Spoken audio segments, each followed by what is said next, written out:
this area of like golf, like for at least like higher level players, like how old, like when did you finally like play a practice round like Correctly. properly, like the right way, like to actually prepare you for a When tournament? I Like learned how decade, long did it take? How long did it take you in your golfing career to actually like play a proper practice round?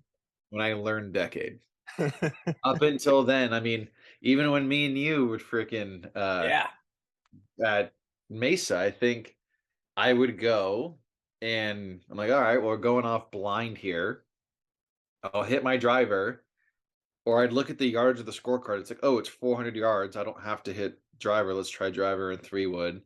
And then it was pretty much okay. What's like the one thing I did do a pretty good job of was like understanding how much the putts break, or like getting a general understanding of where's the Yeah. grain.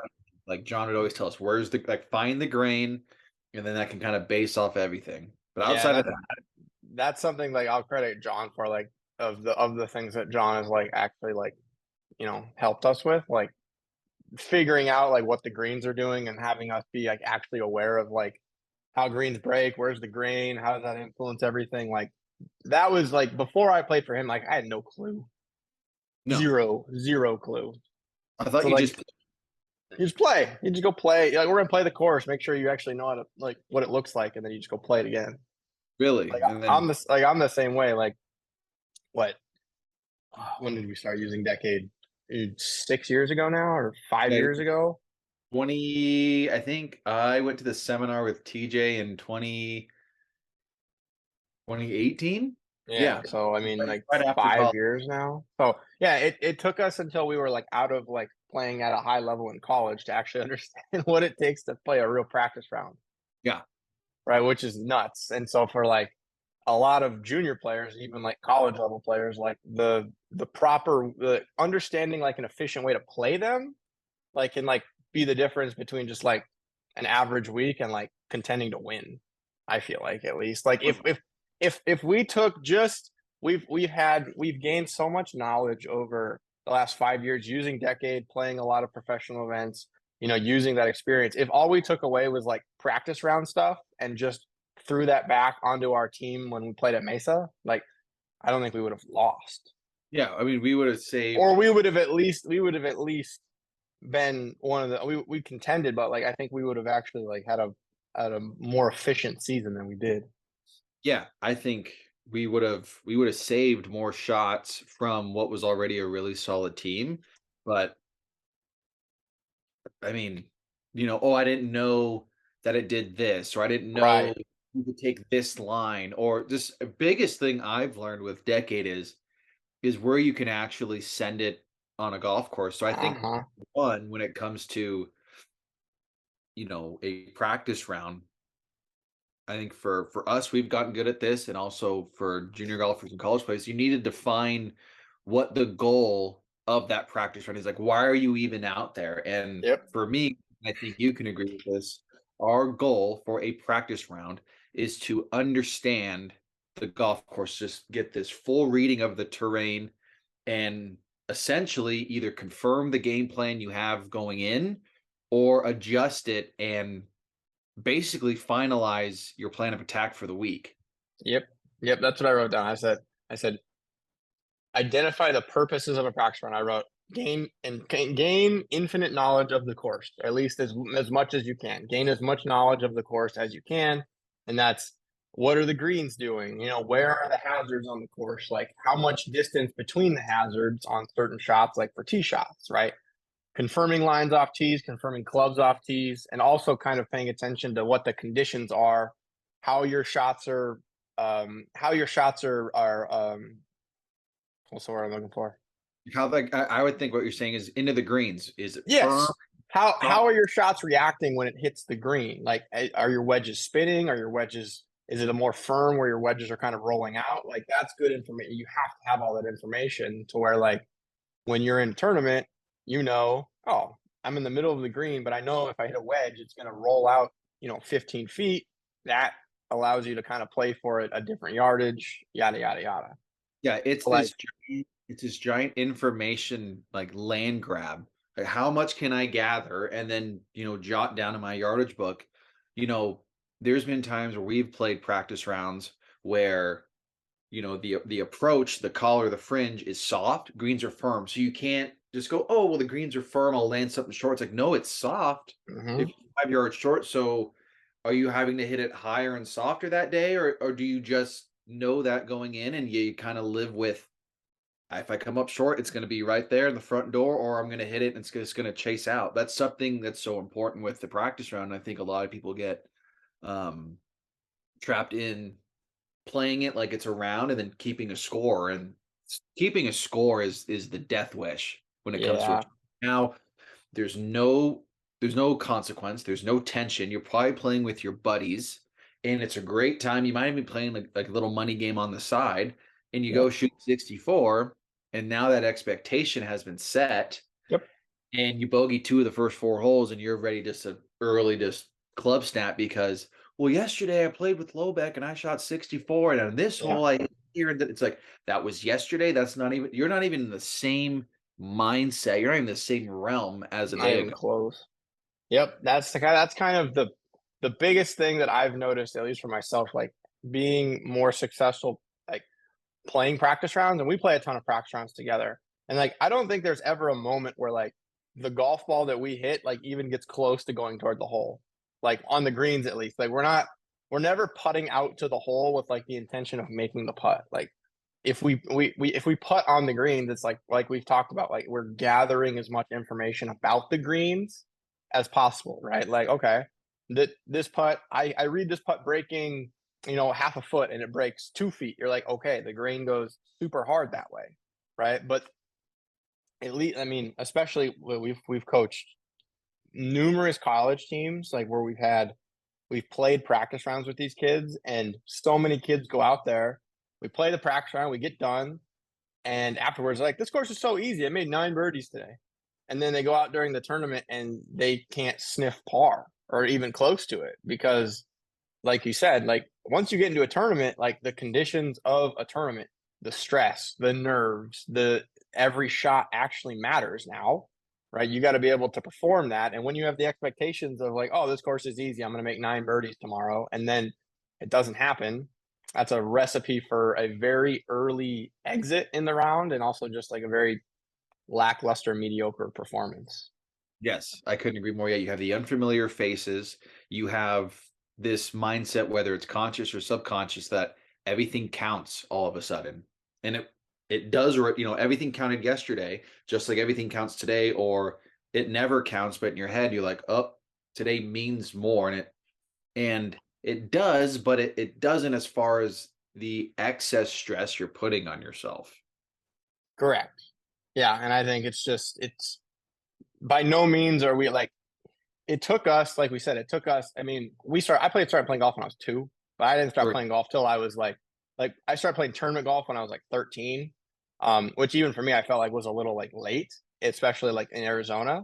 But it took me 12 years to figure out the proper way to kind of prepare for a golf tournament. I remember like even even in when we played in Nevada, like we played in the Nevada Open, like the first time we went to Nevada, like we played the practice round at the Palms course, and I never saw I never saw the resort course. Like I yeah, just went into the tournament blind. Like I didn't. I just was like, I'll just go play. Like I'll I figure it think I out. Like gave you I the literally, yardage book. you gave me a yardage book, and I like looked through it, and like that night in the hotel, I sat on YouTube and I looked at a flyover of the course, and that was the first time I ever saw it. Ever saw it. Like there was no like, this is what the greens are doing. This is how the conditions of the greens are. Like I had to figure that out the first hole I played. So like I did myself such a huge disservice. Now it's very coincidental that I played well on the course that I never saw. Like that's just pure coincidence. Like, but that's like you can't expect yourself to do that. Like the it's not even a golf quote, but it's like the one of the quotes that I think is super super like beneficial is like failing to prepare is preparing to fail, Yes. right? And that's like exactly what a practice round is doing. Like, especially if you're playing like high level events, like if you're playing college events, chances are you're playing a practice round at every single course that you're going to travel to, usually the day before. So you're going to be able to get to see the course very easily and quickly.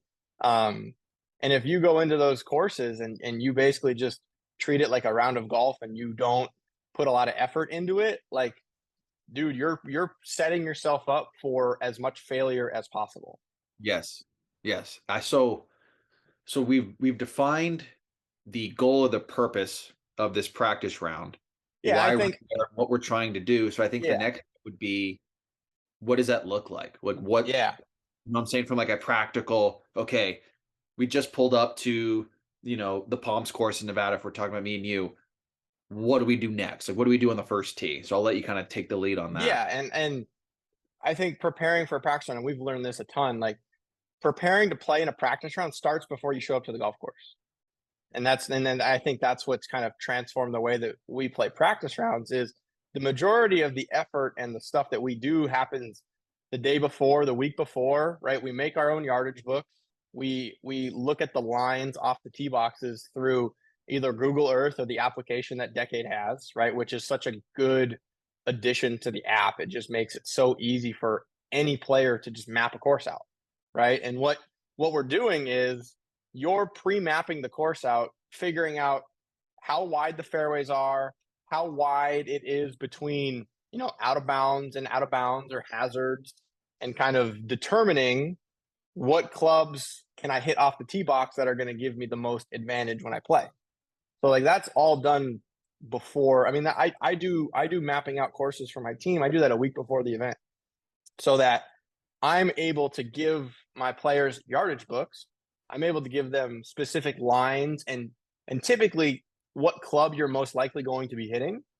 That way, the whole week before the tournament, we can practice exactly what we're going to be using on the golf course, right? So now your practice sessions become a little more hyper specific based on the clubs I'm going to hit in the tournament, and so you can kind of grind that out and make sure you can fine tune those clubs to where going into the tournament, like you have as much confidence as possible that you're going to execute on those golf shots.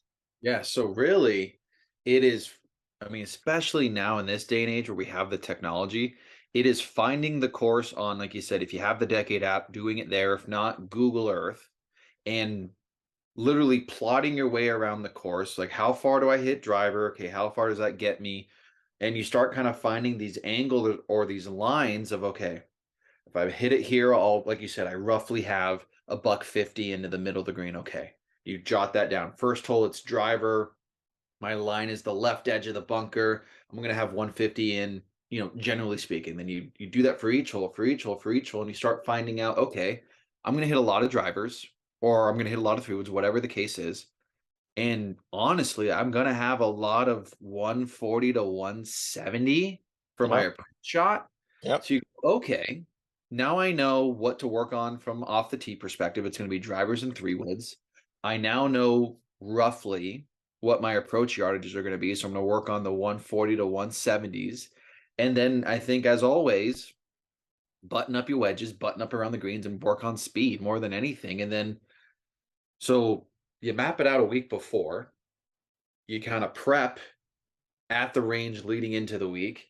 And then really it sounds like practice round day is testing your theory or executing on it and seeing, okay, what did it look like from, a bird's eye view, 30,000 feet in the sky? Here's kind of how, in a perfect world, I would play this golf course. Now we're Yep. boots on the ground. Okay, here's what it actually looks like. What are little adjustments I need to make? Oh, I didn't see, this tree 50 yards off the box. The branches lean in. So instead of being at that line, it might be 10 yards over. Okay, I'm going to edit that. Or, Yep. these greens are firm. So instead of hitting my 140 club, I'm gonna either knock it down or I'm going to club back. You're making those in-game adjustments. But like you Yep. said, we're doing this on practice round day versus, okay, it's round one. I've never seen this course. I think I'll hit driver there. Oh, turns out, the fairway slopes hard left into some trouble. Well, it's a $140, so I'm gonna hit my $140 club. Oh, turns out it's really firm, and you make Yeah. a quick 7. You're like, I have no idea what I'm doing out here. Yeah. And I think if we're gonna break down like practice rounds, like there's kind of an order to things, right? So we define practice round, right? We kind of understand the objective of it, right? How much information can I gather? Okay, that's your goal, right? Not to shoot a low score, not to break course records. Like how much information can I give myself going into the event? And like we just said, like we're doing things weeks before the tournament in preparation for this, right? How does the course look on Google Earth, right? Like where can I hit certain clubs? Like how far can I hit it on certain holes? And the first thing that like I would break it down from, we'd just go tee box to green, right? We start on the tee box, right? Okay, what club am I going to hit off this tee box? And that club is kind of determined by, is there trouble up ahead, right? And knowing how far you hit your clubs plays a huge part in this, right? If you don't know your carry distances with your off the tee box clubs, you got no clue. Also, to pair with that, how sideways do you hit it? Right. I think that is a big thing I learned with Decade, and I think that can't be overstated enough for amateur golfers or college players, is if you're able to find out your dispersion. So like me and you generally go off of a 70-yard wide window. So when we're plodding along, there's like our center line, and then we go, okay, I got 35 yards left, 35 yards right. If that whole window or that spread fits and it's out of trouble, you then know the club to hit. So it's knowing your carry, knowing your total, but also knowing how sideways do you hit it. Yeah. Imagine how much confidence you'll gain instead of like being on the tee box and being like, oh man, I hope I can fit it in this like 20-yard fairway. You're like, oh, can I hit my driver within a 70-yard window? Like, yeah. Like chances are, like you tell yourself 70-yard window, you're like, oh, absolutely I can do that. So now you're going, that the thing for me that gave me the most help was I had so much more confidence going off the tee box, knowing that typically I don't need to be finding the fairway. It helps on certain courses. It for sure helps, like Saboba Springs. Like the fairways are crucial at that course. But for the most part, a lot of the courses we play, it's not like if I miss the fairway by a yard or 5 yards, like that I'm automatically just in trouble. Right. So now my line is the left edge of the fairway. If I aim there and I keep it within a 70-yard window, I'm going to have an approach shot into the green, no problem. Like, how much freer are you going to be on the tee box to just unwind and hit driver as easily and as confidently as possible? Yes. Yes. So we have, like you said, from tee to green. First, it starts on the tee. It's finding out what's your like really knowing your carry, Knowing your knowing carry. your total, and knowing your spray, and Yes. then picking lines from there. So then talk us through, okay, I found my ball. It's, I like your example. I hit it up that side. This ball for the practice round ended up in the right rough. What would we say? Like, what should you do with that? Yeah, I think. Okay, elaborate on that a little bit. So we're in the practice round, right? And we're Yep. going, oh, like, we'll go So we, first we so hole we at, have our information before we show up. So we're playing the practice round. yeah. So think of it as first hole at Palms in Mesquite. We Okay. always know it's up like the right side of those bunkers. We bomb it. Yep. Let's say I hit it in the fairway, you hit it in the rough. And this is, like we said, this is the practice round. Sure. Should I take a second ball and go over to you and hit one out of the rough? Should you come over to me in the fairway so we see what the ball Mm, does? What should we just, or do we just play the ball out? Like, what do we do once we figured out, okay, that's a good line off the tee because no matter where I hit it, yep. okay, well, what do I do with that ball that I just hit? Do I Yep. just Yep. pick it up and go to So green? Do I? yeah, so the moment like after we hit our tee shots, right? The first thing you got to do is either confirm that the information that you gathered is correct, right? So okay, yes, it is a driver at this aiming point because I have a ton of room. You either confirm it, or if you get up there and your ball is out of position, or there's a tree that's misplaced, or there's kind of a something that you didn't notice beforehand, you kind of make those adjustments, make those notes. So going into the tournament, you know exactly what that information tells you, right? Confirm it or adjust, right? That's the two things that you got to do. Once you're there, yeah, I agree with you. I think practice rounds are a great time. Listen, when professionals play a practice round, I think they're kind of under the understanding that it's going to take a while because right, but we're not just playing one golf ball and we're putting out and then we're leaving the hole, right? We're taking our time and hitting multiple shots. So during a practice round is a great time to be like, okay, so if I stripe one, how's my golf ball going to react into the green off the fairway versus, like you said, the rough, right? Taking that information and gathering it on multiple areas of the course. Because in Soboba, hitting shots out of the fairway and out of the rough are night and day different. Whereas maybe in Arizona or Nevada during winter when the rough is dormant, right? The difference between fairway and rough is minuscule. To where like you have no problem blowing it in the rough because sometimes the lie might be even better. Right. And that's information that, I mean, that's information that you have to consciously grab in your brain, right? And take notes, right? Like Matt Fitzpatrick has been taking notes of every single like shot and course that he's played on since he was like 12 years old, right? Right. He is at a much more statistical advantage than probably every single player on tour, just based on the sheer information that he gathers. Yeah. Okay, so we have confirm or adjust off the tee. So that's kind of our driving approach or off the tee Yeah. approach. Then hitting into the greens, it is trying out the potential different scenarios you're going to have with that line. For example, if me and you are both playing, decade golf and we got our lines, well, I have the ball that ended up in the fairway. You have the ball that played in the rough. We should both hit a ball from the opposite area. So we see, well, what is that looking like into the green to then gather the information more from a, approach, I guess, perspective of out of the fairway, I get more spin. It's more receptive. In the rough, it tends to knuckle or whatever. And you go, okay, that's what happens here. So Sure. now that we've approached the green, what would you say, or how could we make it simple? What's the next step, or what's the next objective or goal? And I would go one more on approach shots. Like you're trying to figure out like obviously what's the easiest spot to hit out of and how do the golf balls kind of react out of that. You also have to pay attention to like how is the green reacting, right? Like if I hit a wedge out of the fairway, what's that wedge going to do when it lands on the green? Is it going to take one hop and spin? Is it going to one hop and kind of roll out? Same thing with out of the rough. Like that information is crucial because when we played in Saboba, 13 of the holes were Poana grass, and 5 of them were like brand new sod laid down. So like the way that those greens reacted were night and day, and we kind of had to react halfway through the round and make adjustments on the middle of our round.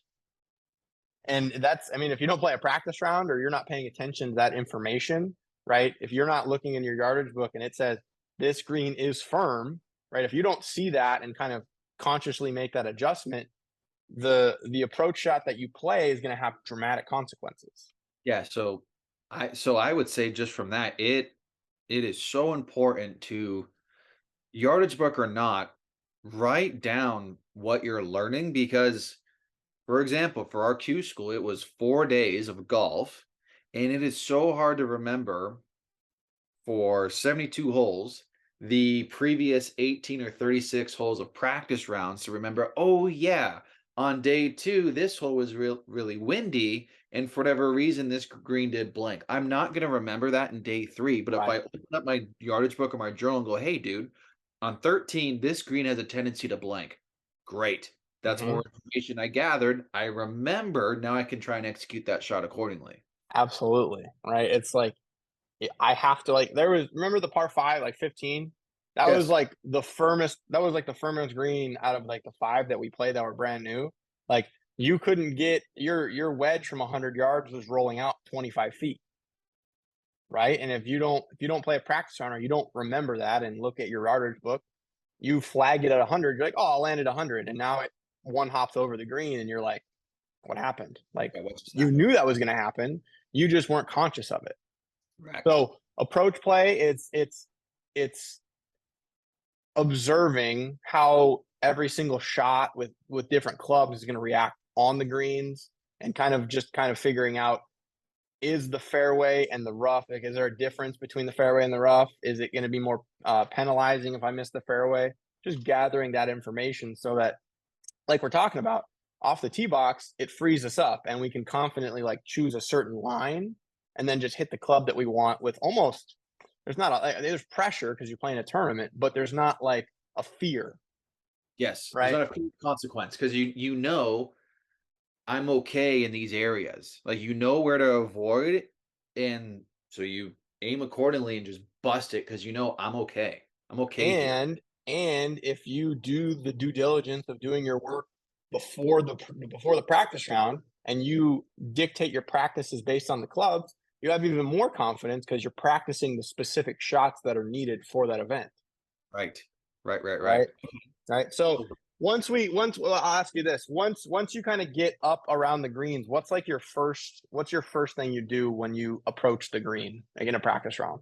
Yeah, so one, I would try to find if the greens are dotted. That would be number one, finding them out so then Yep. I could put on my green book, okay, it's roughly, back left, front right, and middle middle. Okay, boom, boom, boom, do that. Um, so I'll go down that scenario first. We find that great. From there, I will typically bring a couple more golf balls, 2 to 3 total, and I will putt around each dot. I'll put a tee in the ground so I know where they're at. And I generally putt from 12, 3, 6, and 9, like if it was a clock. So I get a Yeah. general idea of, okay, from over here, it curves this way or it curves that way, and so on. And I will typically do it from a longer distance, and then by that I mean 20-ish feet or more, so I can actually see what it's doing at the hole versus 6 feet is only going to tell you that distance versus let's stretch it out and get a general idea. Um, After I kind of figure out a general idea of each pin and how they break, look for grain while I'm doing that as well. Then I start getting further away from the hole. So how does the ball react or how does my club interact with the fringe? Okay, here is you know, we'll go with the back left pin scenario. Okay, what is the fat side of the green? And by fat side, I mean when I have as much green to work with as possible. So I'll go to that side and hit some chip shots, whether it's in the fringe or it's in the rough or it's in the bunker.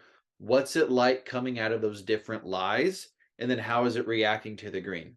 And Then, that's for and you're trying to figure out where the fat side is just to determine when you're playing your approach shots where I need to aim and kind of what shot I need to play in order to leave myself with the easiest up and down, right? yes, that's exactly it. So you're knowing, oh, you know what? Yeah, there's a bunker over there, but that bunker shot has all this real estate to work with. It's not that hard. I'll be able to hit my shot and have a 10-footer or a 5-footer left. So I'm not that scared of that bunker shot. But then what I'll do is I'll go to the short side, and that means we have minimal green to work with and hit shots over there just as a conscious reminder of how hard it is on that side. And like you Yep. said, start moving the spray or moving the gun around. So you go, hey, I'm going to try and leave it over here as much as possible. So now I can make a confident swing, to my target to this fat side of the green. So to kind of quickly summarize, find the pins on the greens if they're there. If not, I will then putt to the front, middle, and back just to get a general understanding of the green, where it's breaking, where are the slopes, what's the grain. From there, I'll back up a little bit more, try the fringe, try the rough, try the bunkers, and go to the fat sides and the short sides to figure out where is it optimal to be in the event I can't hit my shot and hit the green. Yeah, and I think for players to understand, I think when you're playing a practice round and we're experimenting with finding the best spots to get up and down from.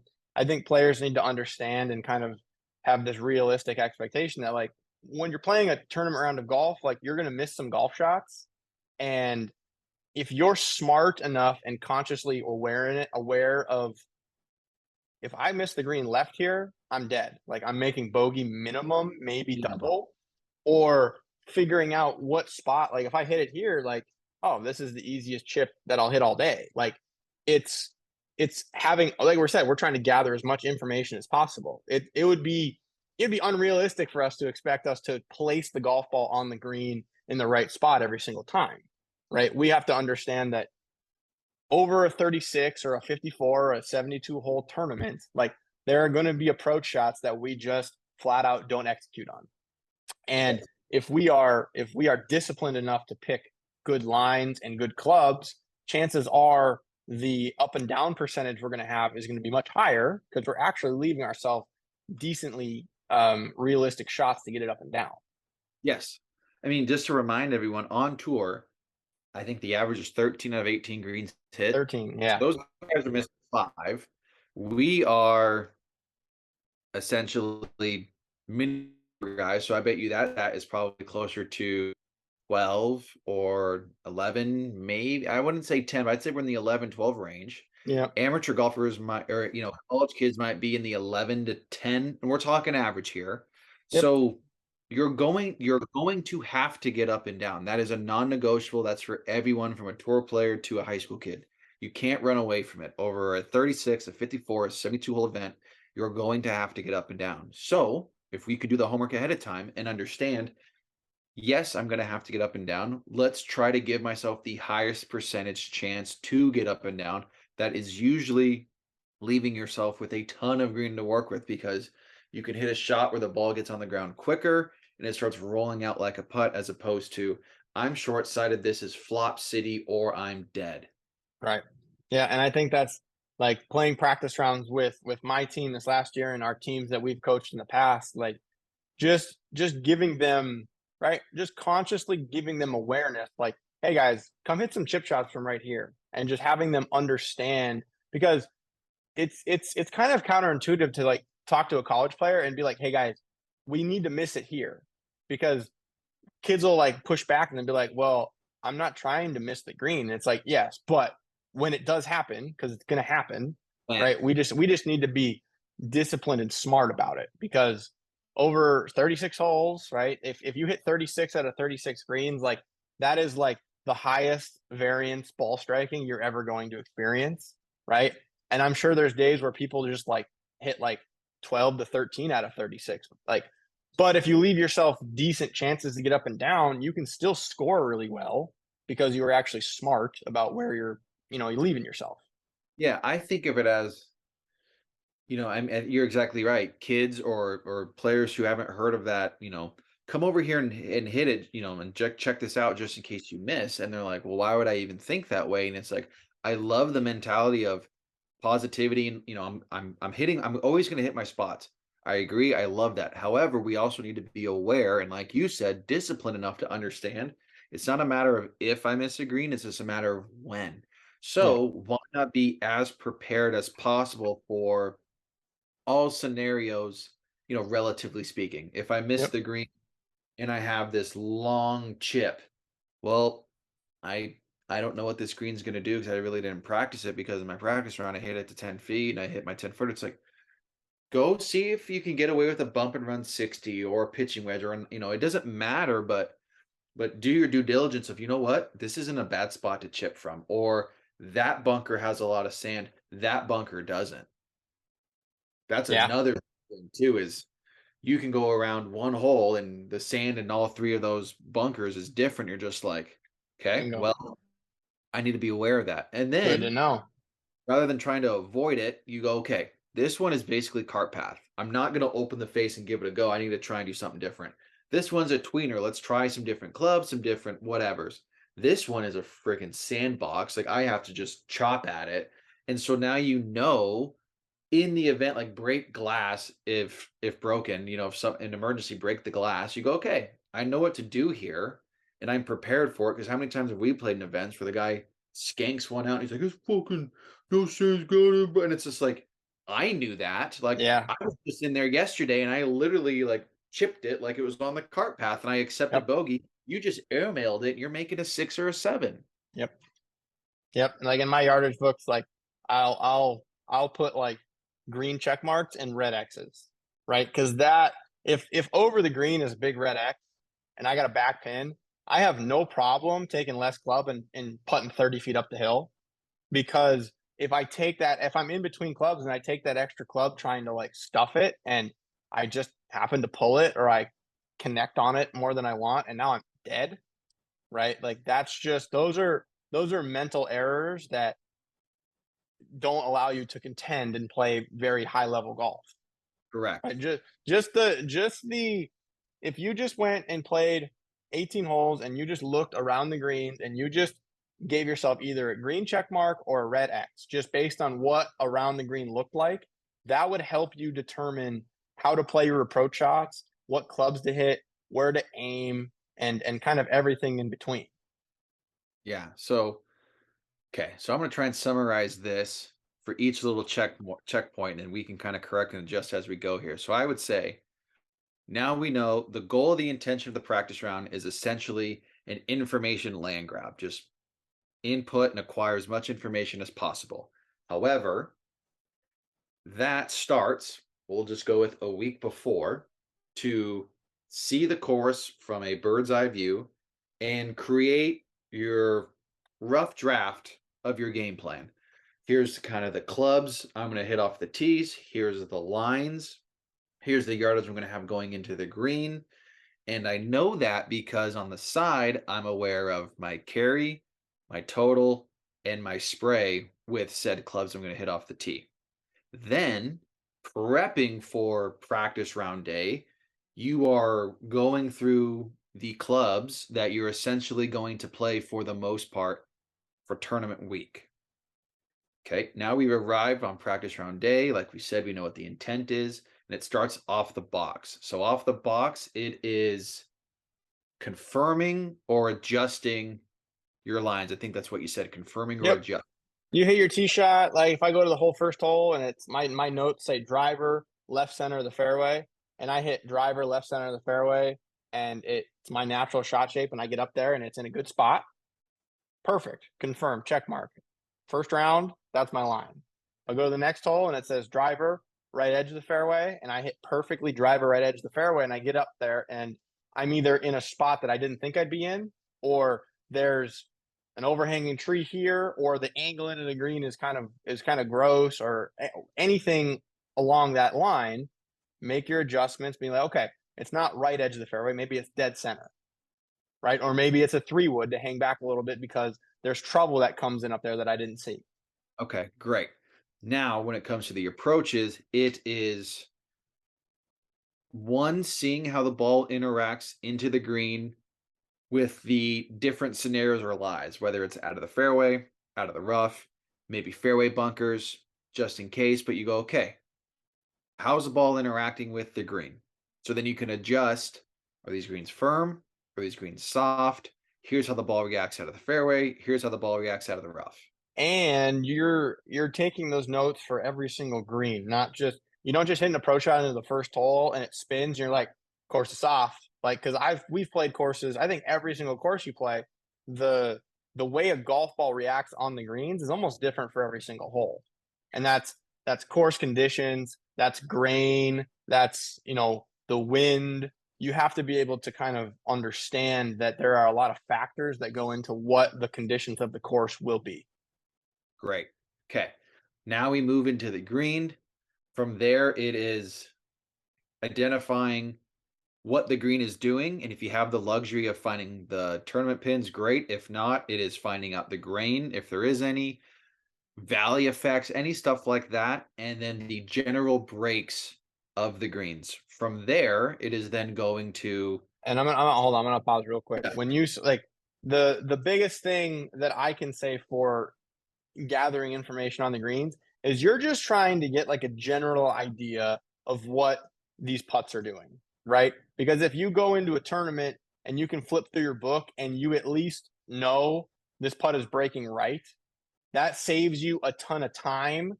That gives you a ton of confidence. And you can start to kind of get a little more detailed in figuring out, okay, now how much does it actually break to the right based on what my playing opponents are doing, what the slope looks like. I know where the grain is, so I can kind of dictate that. It's you gain so much confidence on the greens when you have a general idea that this putt actually breaks this direction instead of figuring it out on the fly or even guessing. Yes, great. I like that. Yeah, very general, very broad on the putting green. You're just, like you said, trying to have an understanding. Like when I do my putting books, I just draw an arrow like curving. That Yeah, okay, left it goes or right. Or it this putt looks straight and it breaks a ton right. Okay. I make that note. Okay, this putt looks like it's gonna break a ton. Okay, it's actually straight. Right. And so you go into a tournament, and obviously if you have tournament pins marked, maybe you can get a little more detailed there. You can yes, get like, okay, from 6 feet on this side of the hole, it breaks, this much. So now you're getting detailed, but in just a general overview of how to map out a green. Okay, how does it break when I putt to each corner from this area, this area, this area, right? Just to gather, like we were talking about, just a general idea on how the greens are breaking so that going into a tournament, there's no guessing. correct.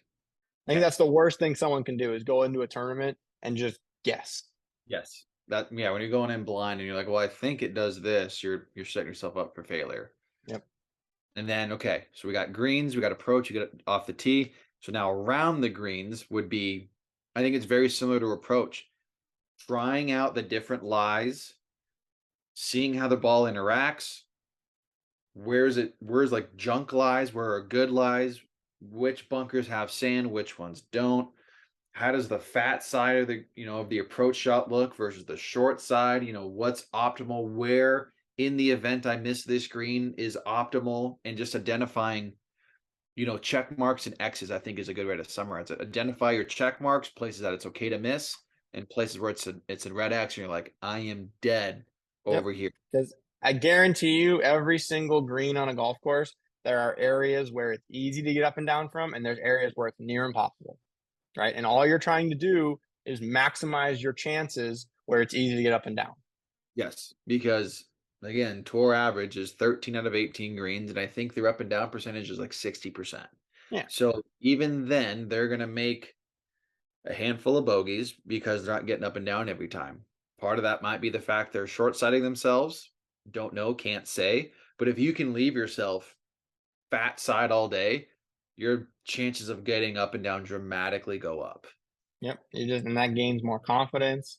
And I mean, if you're confident that you're picking good lines and picking good clubs to where if you miss it in the event of a missed golf shot, you know that you're leaving yourself in a good spot to get up and down. That just gives you more confidence to like hit your approach shot and just know that regardless of the outcome, you're going to be capable of making a good score.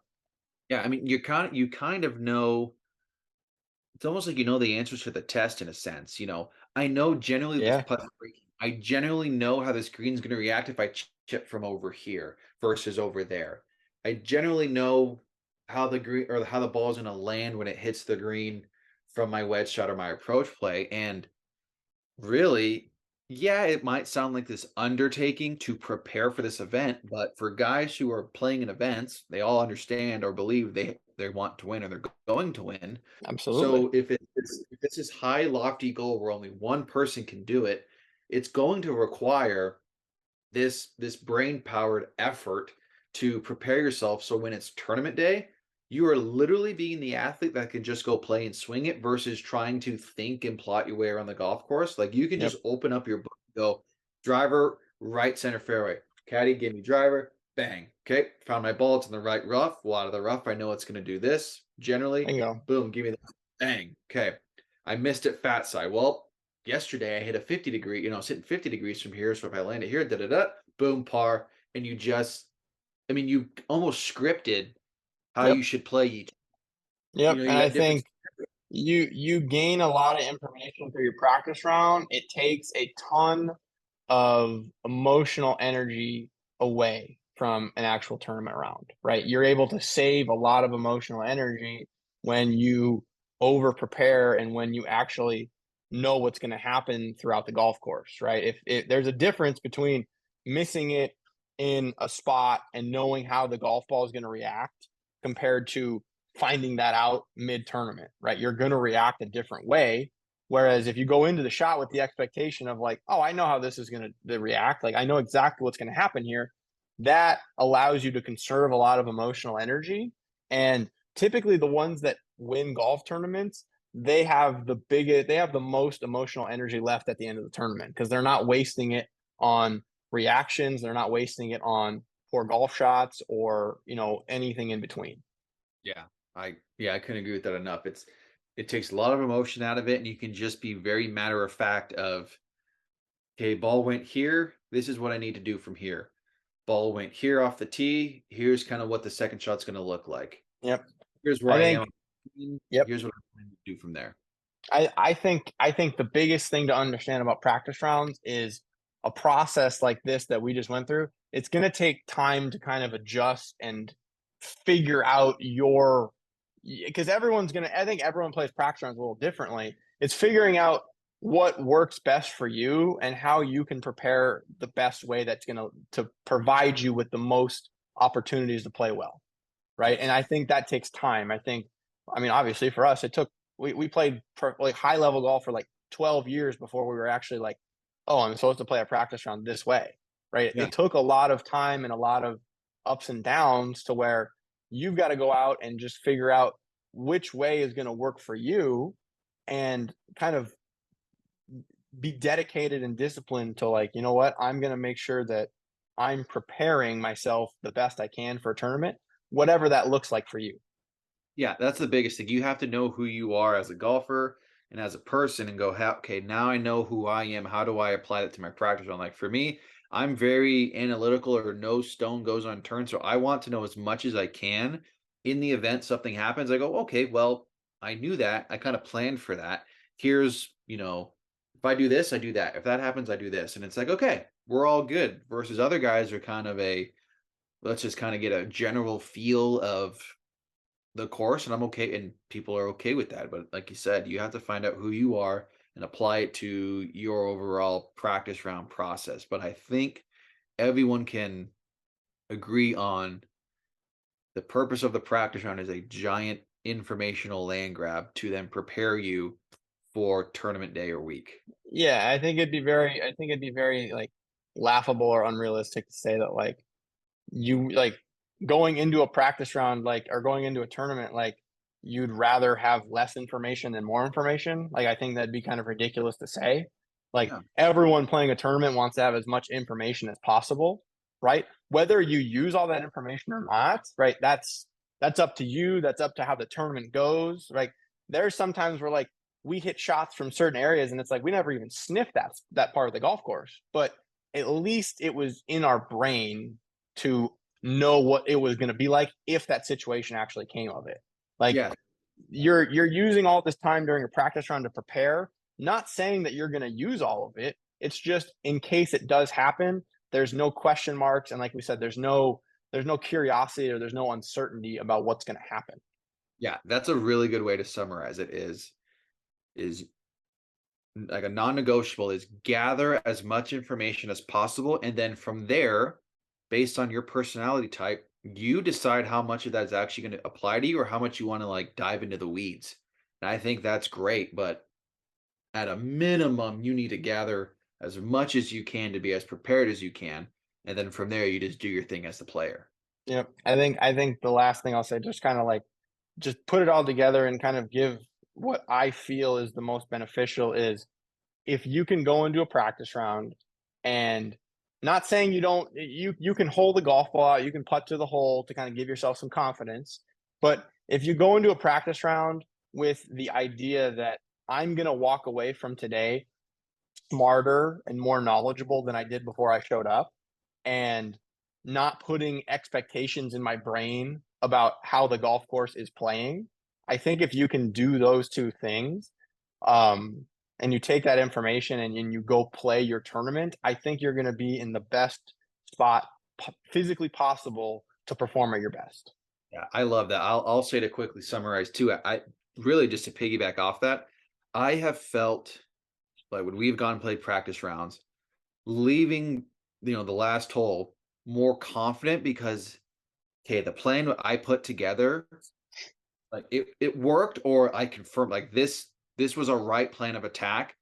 This is going to work. I am in a much better spot to be successful. And I usually leave the course feeling confident that, okay, I know how to maneuver around and it just comes down to execution. But I know the prep work worked. I am ready to perform now versus I don't know what's going to happen. I need more reps. Like that's too late. Yeah, absolutely. Like I said, like if you go into a practice round and or you go into a tournament and you fail to prepare, like you're basically just preparing to fail. So making sure that you're going into a tournament preparing to succeed as much as possible. Yes, that's That's what I great. would say.